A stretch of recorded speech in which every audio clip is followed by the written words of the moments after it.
کہ یہ جادوگر جھوٹ بول رہا ہے، اگر اس نے اس کے بال چھوڑ دیے تو وہ اسے یقیناً مار ڈالے گا۔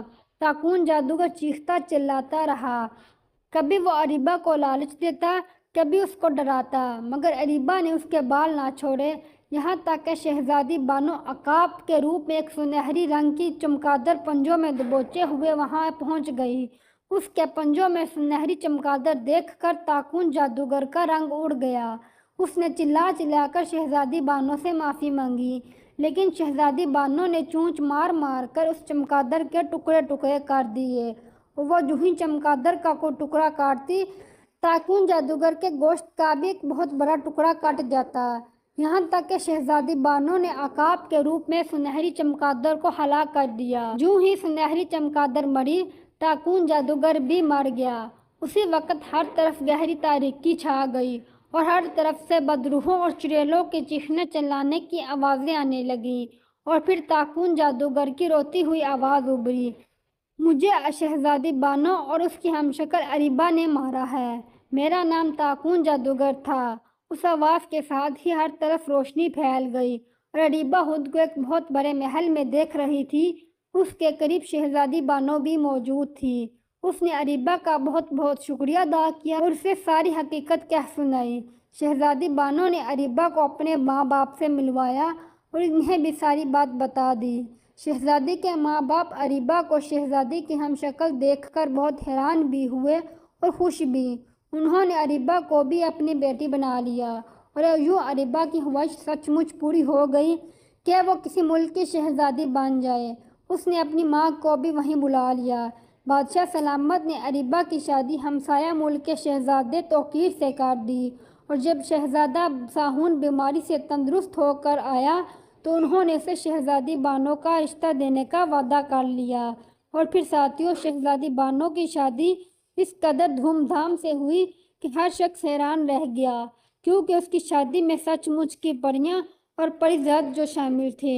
اریبہ جو اب سچ مچ کی شہزادی بن چکی تھی، خاص طور پر اس شادی میں مدعو تھی۔ وہ خوش تھی، بے حد خوش، اور خوش کیوں نہ ہوتی، اس کی شہزادی بننے کی دلی خواہش جو پوری ہو چکی تھی۔ اگر آپ کو کہانی اچھی لگی تو ویڈیو کو لائک، شیئر اور چینل کو